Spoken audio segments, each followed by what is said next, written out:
Hello and welcome to Newswire. I'm Ayza Omar. We're going to be talking about an ongoing developing story that is the battleground of Syria. Now, just in today, we heard that Russian President Vladimir Putin and Turkish President Tayyip Erdogan, they've had a phone conversation. What they've discussed is the escalating conflict in Syria's Idlib province, and this phone conversation took place today on Wednesday. Now, the brief readout by the Kremlin said that Putin and Erdogan had agreed on the importance of implementing Russo-Turkish agreements on Syria, and that contacts between Turkey and Russia on Syria should continue through the relevant agencies.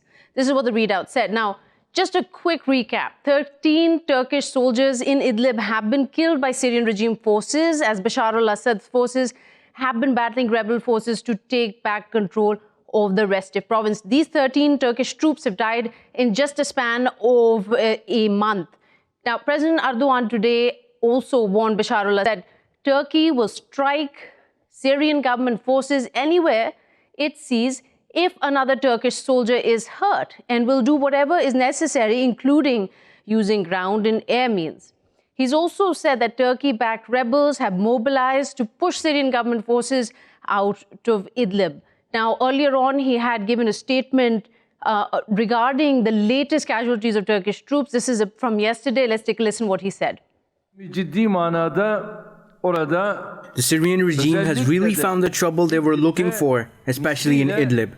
Belalarını buldular. Ama yetmez. Daha devam edecek.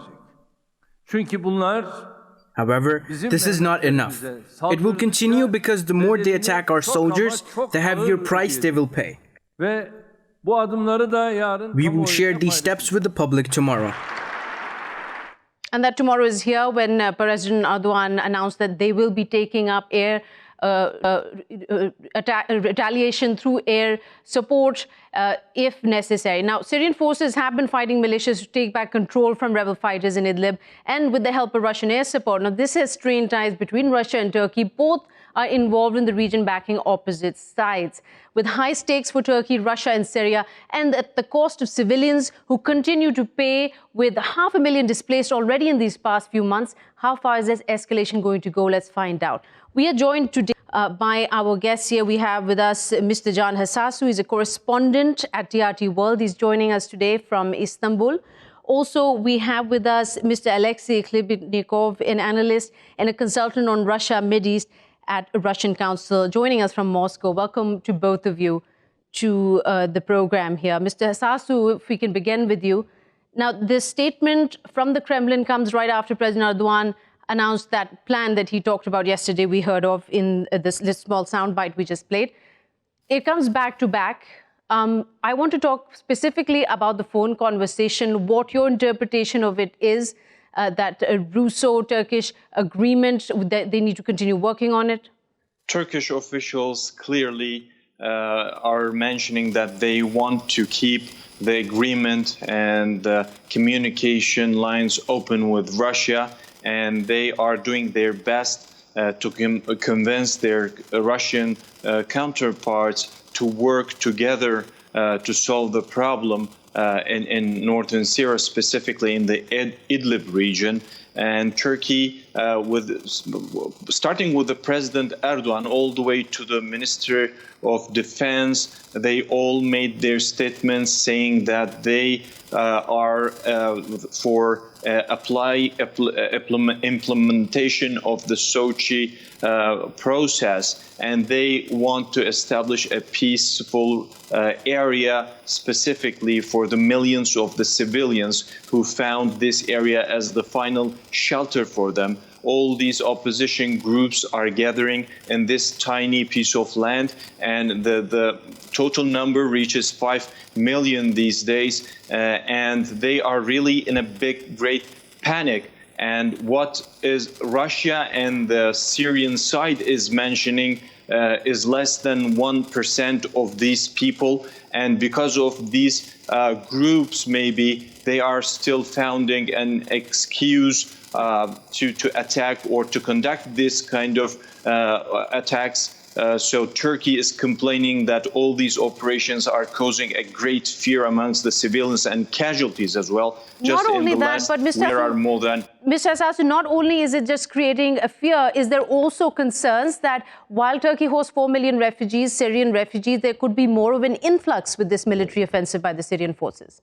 Well, actually, Turkey announced that it will retaliate to any attack, but the continuation of these attacks looks like there's someone who wants to manipulate Turkey and maybe drag Turkey into a war in the region. But Turkish officials, even though they are retaliating, and the President Erdogan today mentioned and underlined once more that Turkey will retaliate 20, 50, or even 100 times harder to any attack against its forces who are trying to implement what they agreed in Sochi in the region. And they asked the Syrian regime forces to pull back, withdrawal from the areas that they got in after the agreement made, and let the process to work. So Turkey is really trying to be hard on what is the Syrian regime forces doing, and being reasonable according to or reasonable to its partner in the region, Russia, because the partnership with Russia or the agreements with Russia is not limited with Syria. Turkey has multiple engagements with with Moscow in Libya and some other regional affairs. So Turkey is trying to balance all these together, even though there's a great pressure and actually support from the people even to the Turkish government in case of any harder retaliation against all these attacks. Okay, all right. Mr. Khlebnikov, let me get your take on this, especially on the phone call that has taken place between President Putin, President Erdogan, them talking about that they will continue conversations over Syria through the relevant agencies. I mean, this is coming right after the Russian delegation failed to make any progress when it visited Ankara to resolve what was a pretty much an ongoing offensive between the two. What do you make of it? Is this progress at all or just rhetoric? Well, if we look at all diplomacy from this angle, then a lot of negotiations would mean a failure. So it's not just, it's a multiple stage negotiations. In the first place, these talks probably would not necessarily aim at striking a final deal. Maybe they were just preparatory talks. Now we have Putin-Erdogan personal contact. Then these conversations between Russian and Turkish diplomats and military and intelligence representatives also will continue. And also, as both sides didn't exclude the opportunity or chance for their personal meeting, if that requires, because if we look in the past, all escalations or risks of escalations in the past, both Putin and Erdogan switched to so-called manual operation mode when they meet with each other and manage to strike a final deal on this or that issue.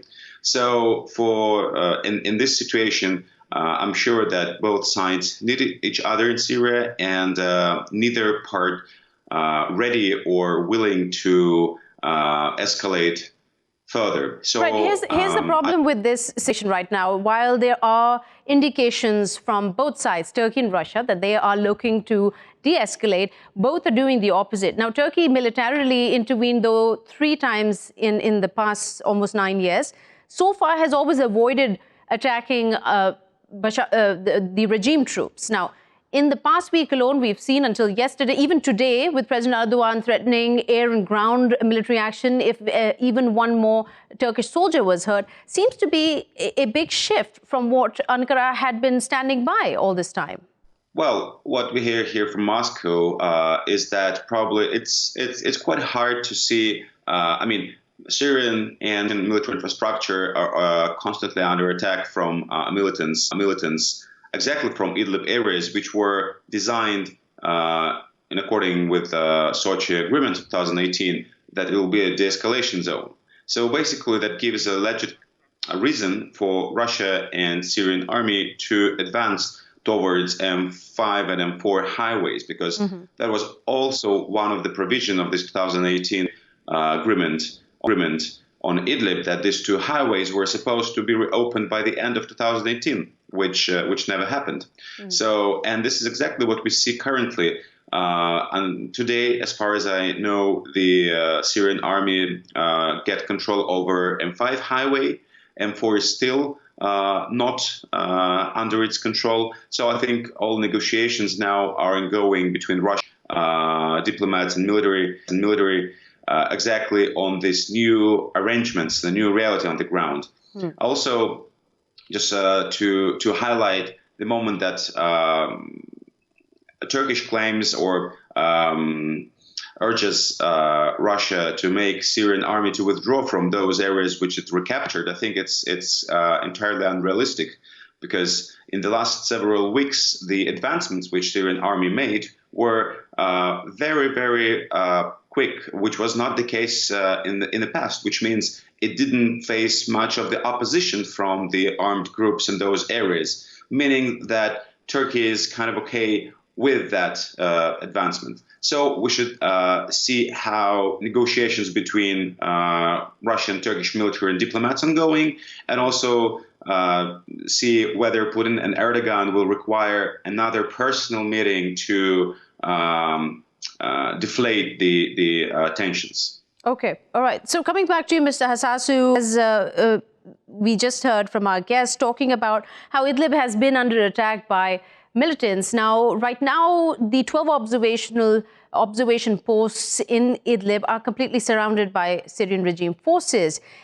Tell us, after the meeting that took place between Washington and Ankara, and when the defense minister of Turkey talks about Turkey being ready with plan B and C, does that allude to Washington being militarily involved in the situation? Well, actually, the visit of the U.S. representative to Ankara, and probably they will visit the region as well, is a sign of that. Of course, Turkey will address or will continue to address the issue here by doing meetings with all the parties, because this is not only a small regional thing. What happens in Idlib and its consequences will be affecting everyone in the region and everyone involved to solve the problem from the beginning, including the United States. And Turkey is, of course, another line in touch with the U.S. Officials about the matter. And so far, when we look at these posts, 2 to 3 of them are directly in the regime-controlled areas. The rest are still as planned on the de-escalation zones, border lines. And in these areas, so far, there is no attack on Turkish bases, but all these attacks were happening in some other areas close to that border line. But Turkey clearly is gathering its military power there inside Syria, and it's reinforcing its units. And this month, the developments this month is very crucial, and Turkey is giving signals that it's ready to any possibility, but they are of course, as we see now, they are trying to act calmly. They are only retaliating to the source of the fire or the attack, and they are not really advancing on the ground, but they are reinforcing their units in big numbers inside Syria, which gives us the sign that in the case of failure in these deals or agreements, the army, Turkish army, will be ready to take the task that the Turkish leadership will give them in that region. All right, Mr. Can Hasasu there joining us. Thank you so much. Coming back to you, Mr. Khlebnikov, about Washington's role here, the involvement of NATO and Washington over this military escalation in Idlib. it's stirred the debate now whether America is coming back into the scene here because, of course, balance of power, politics in the region is key. What would Russia's response be if this were turning into a quick reality in the coming weeks, Washington's role? Well, this is exactly what I think the major risk for Russia-Turkish cooperation in Syria is if Turkey decides to re-engage with the United States and even to go further, even with the Kurds, to create a counterbalance to existing, Russia's push also on Turkey. But that's again, as we know, in recent months and a couple of years, or several years, relations between U.S. and Turkey are not being in the best shape, and still a lot of disagreements. So I guess that we shouldn't expect some abrupt change in the dynamics, but certainly that's a factor which needs to be taken into account. And yeah, we shall see what James Jeffrey, U.S. Syria envoy, will say after this meeting. Maybe they will come up with certain plan, or maybe the same situation as happened back in October 2019 about Northeast Syria happens after John Biden and Pompeo and Jeffrey's visit to Turkey. So we shall watch closely that meeting. We will watch closely as this develops. Let me welcome another guest to this conversation. We have with us Mr. Nicolai Due Gundersen. He's an analyst. He's joining us from London. Welcome back to the show, Mr. Gundersen. We're talking essentially about what Russia's move will be now that Washington seems to be playing a prominent role in this conversation, that President Erdogan has been warning Syrian government forces about moving back from the observation forces. However, that offensive is continuing unabated. What is your prediction of whether Russia will react in a more rapid manner? De-escalation will start taking place in Idlib. How do you predict this to go forward? Well, I think that this tension was building up for some time. Let's remember that Erdogan and Russia have tried to get along as allies, but of course Russia got into Syria first on Assad's side. So Erdogan's relationship with Russia has always been skewed. At this point, Erdogan is trying to act tough and saying that they want to maintain the agreements, they want to maintain their observation posts, and that they are willing to retaliate against Assad for the killing of Turkish soldiers. What's going to happen now, I suspect, is that Russia are going to start to warn Turkey to watch their step.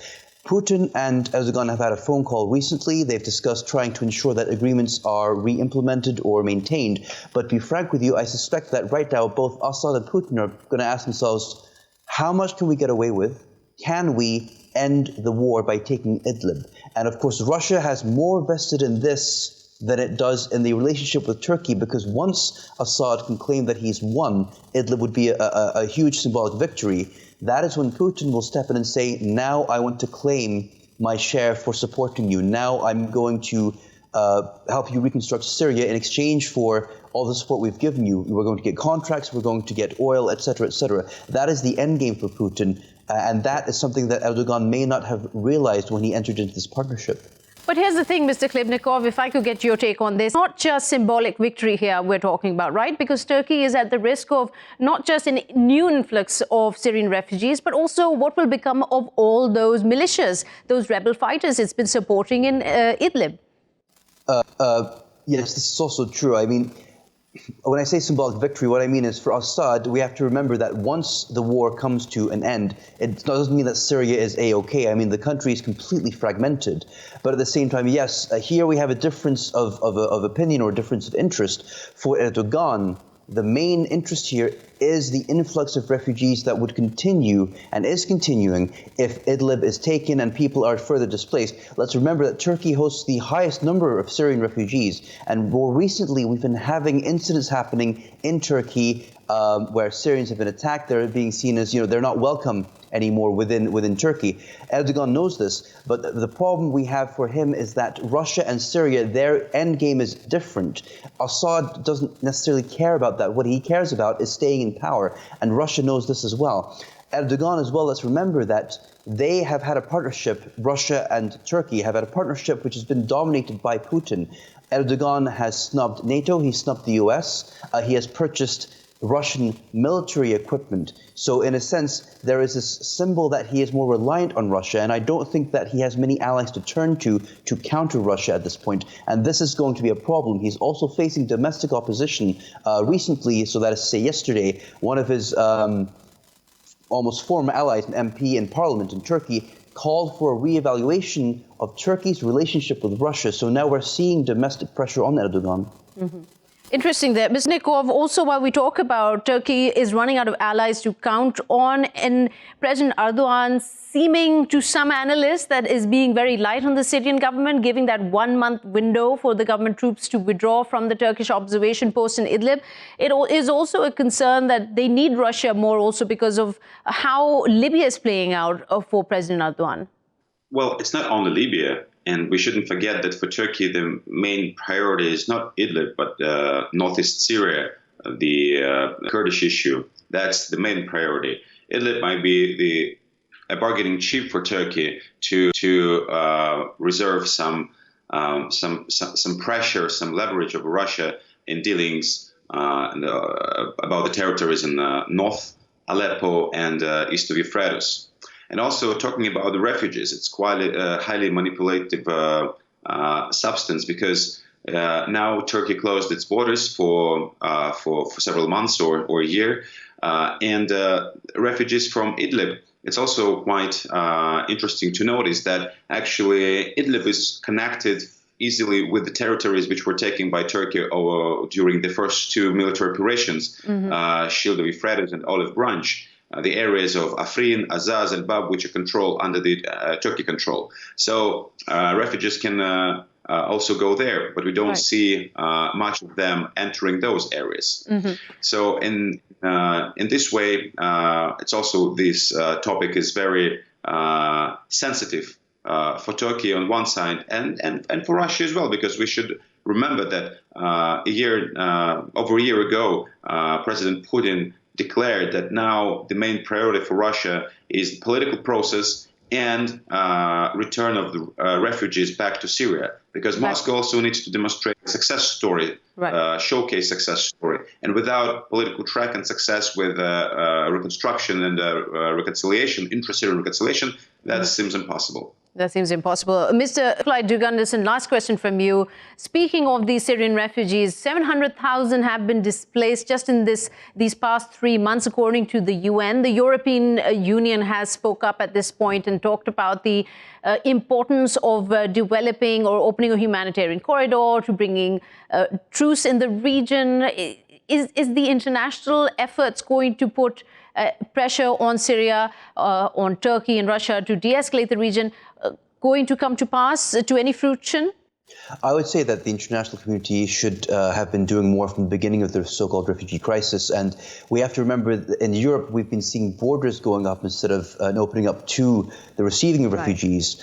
These are innocent people. They don't deserve to be treated as a bargaining chip. We've also seen at one point Erdogan talking about the threat of refugees coming into Europe. And we've seen this with other presidents as well previously, i.e. during the Arab Spring. I think one of the issues here is that the UN and other agencies, they do need to do more, and rather than acknowledging or rather than waiting for Syria to be stable, they need to start doing something now to basically receive refugees, acknowledge that a stable Syria is eons away. People are not going to return to Syria if they feel that they are not safe. They are not going to return just because Assad says, I've won. Syria is fragmented. Assad is seen by many as a dictator. I presume that he is someone who will want to take revenge against those who he presume have gone against him once he feels he's able to do so. That needs to be acknowledged by the UN and other agencies. We can't just say we will send these people back. All right, Mr. Nicolai Due Gundersen, thank you so much. And Mr. Alexey Khlebnikov for speaking to us here on Newswire. With this, we'll take a quick short break. We'll be right back.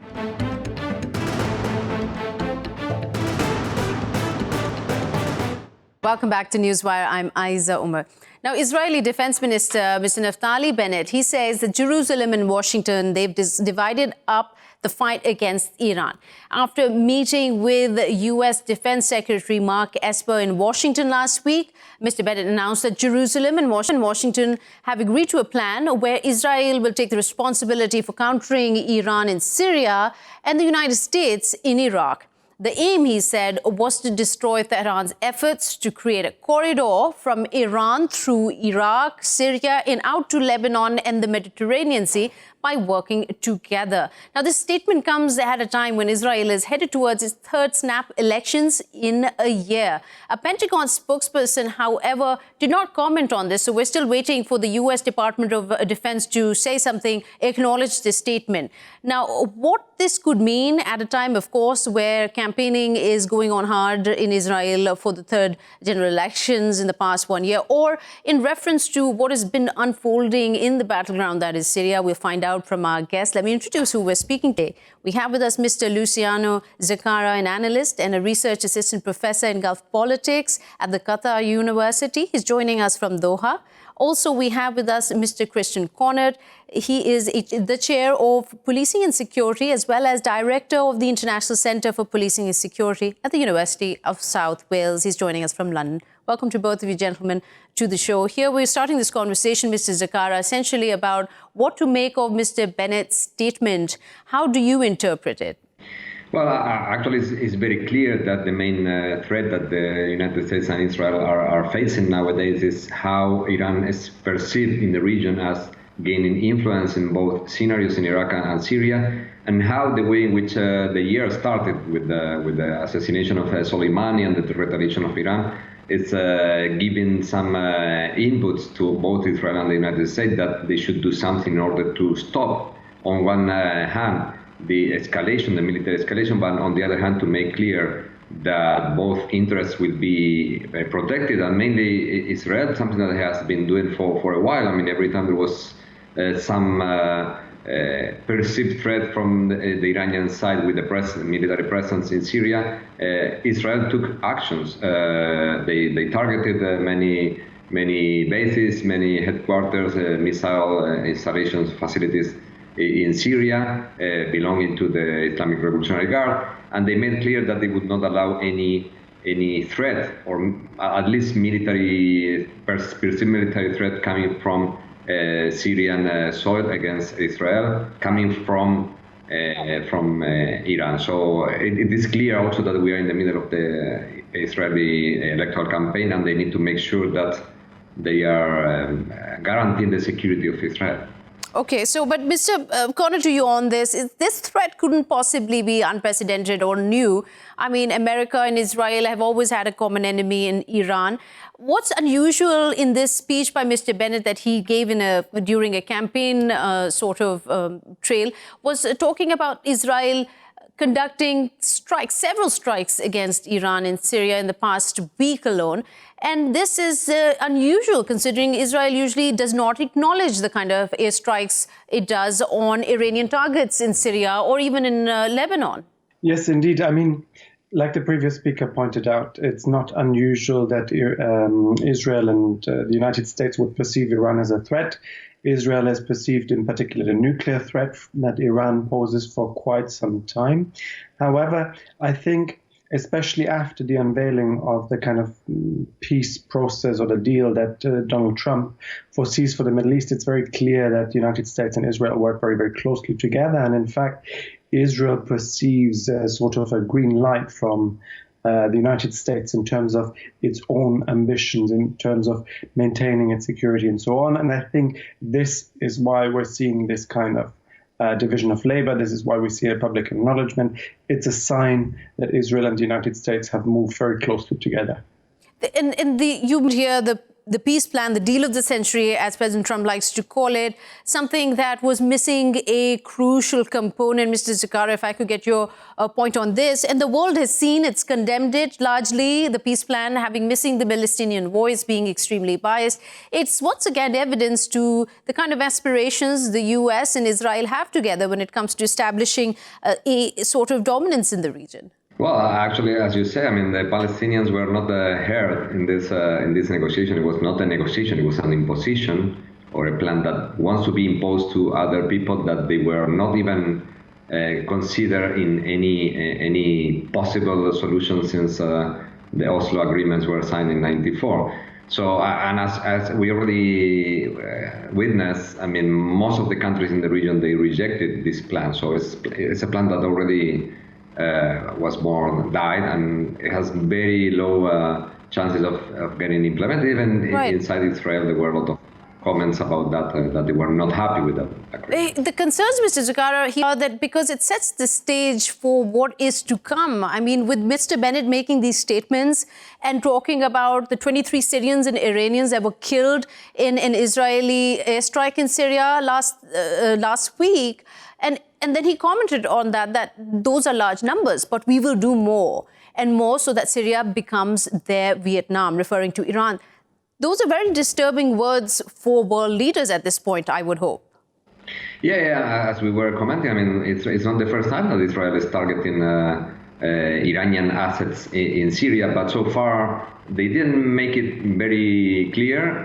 Also on the Iranian side, there was no retaliation. The problem is that at some point when Israel is specifically said that they will increase their attacks in Syria because they consider they cannot leave Iran to be there, this at the end of the day will imply some retaliation from the Iranian side, because of course Iran will never accept that their soldiers and assets are targeted in Syria without a perceived threat coming from the Iranian side to Israel. So it is, again, we are seeing that states here are playing with fire, and this can drive to a bigger escalation that with unexpected consequences.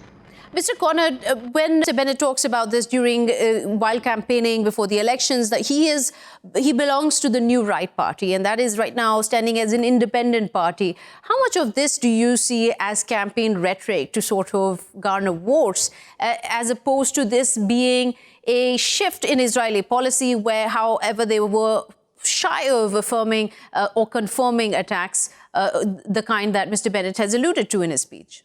Well, I think this is a double-edged sword. In a sense, we clearly have an election campaign going on.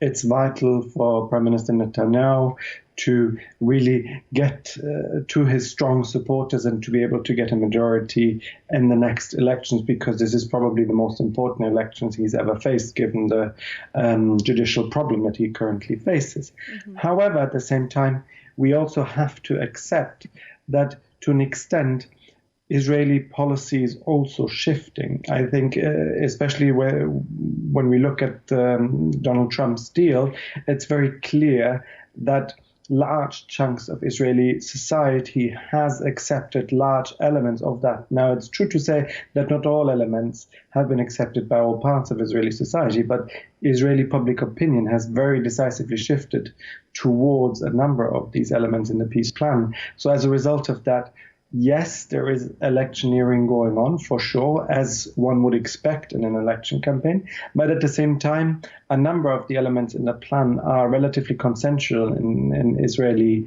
domestic society at the moment. And as a result of that, the domestic argument is really around the edges of some of the kind of precise settlements and so on, but not about the idea of annexation of certain settlement. That is largely accepted. And also, when it's to Iran being the common enemy, for Israel particularly, they blame their majority of their security problems on Iran for training and funding terror groups, for training and funding Hamas and Palestinian Islamic Jihad in Gaza. Does this also give us an indication, Mr. Kaunert, that the situation right now, as is escalating once again in Gaza, is going to get worse in the coming weeks? It is entirely possible. It depends also a little bit on the stability of the Iranian regime at the moment. Again, the Iranian threat is a consensual issue within Israeli society. There's not very sufficient contestation to suggest that Iran is not a threat. Now, there's differences in opinion of how much of a threat it is, but it is generally accepted that it is a threat. So as a result of that, Israel will do what it needs to do in terms of defending what it perceives to be its security interests in Syria, of course. And then it depends largely a little bit on how stable the Iranian regime is, what it can stomach in order to take without endangering the stability of the regime in general, because, of course, the Iranian regime is at great pains not to endanger the stability of its own survival. And I think as a result of that, if they're being pushed in a situation where their own survival is perceived to be under threat, which at the moment we're not there. But if we're going in that direction, of course, the whole situation could become more volatile and more unstable. And that's what's really worrying. Mr. Zaccara, your input on this, if I may ask for, is that Iran being sort of in this Cold War triangle where US and Israel are constantly on the front foot on how they want to destabilize Iran, or at least curb the kind of proxies that they've been blamed for funding in this war-torn Middle East region. How do you expect Iran to respond to this? Well, Iran has been very clear since all this escalation started with the rise of tension, since the United States pulled out from the JCPOA. And it has been very clear in actions as well. They did not avoid to retaliate when Soleimani was killed by the United States, and they made clear that they would mobilize groups, proxy allies in the region if necessary. They will target whichever country or whichever asset they consider they facilitated aid to the United States to launch any kind of attack against Iran. And so far, they are delivering. So I don't see how Iran can constrain themselves if the situation is increasing, or if this is a clear threat and a clear action taken by Israel. So I cannot see that Iran would be willing to constrain themselves if a bigger escalation is witnessed in the region. Mr. Kaunert, should we be worried that this is right now, the region is poised at a place where even a hair trigger movement, a wrong move, could start a full-out war between Israel and Iran, with US supporting? Yes. I mean, in general, it is very clear we're in a very volatile situation and things can happen rather quickly. However, we should also acknowledge that, in fact, when Iran responded to the killing of Soleimani, it was very evident that Iran at this point does not want to enter into a warlike situation. As a result of that, I would imagine that similar reactions can be expected in the future, even if they feel attacked around the margins. Now, if they're being attacked at what they perceive to be their core interest, that calculation might change. But at the moment, we're not entering into that phase yet. At the moment, we're still kind of fighting proxy wars. And I think Syria is exactly that for Iran. All right. Thank you so much, Mr. Kaunert and Mr. Zaccara, joining us for this conversation, where Iran stands as Mr. Bennett, the defense minister of Israel, talks about going full throttle on addressing Iran's proxies in the region, while US takes them on in Syria. Well, we've come to the end of the program now. We will be seeing you next week with more news and analysis. Till then, goodbye.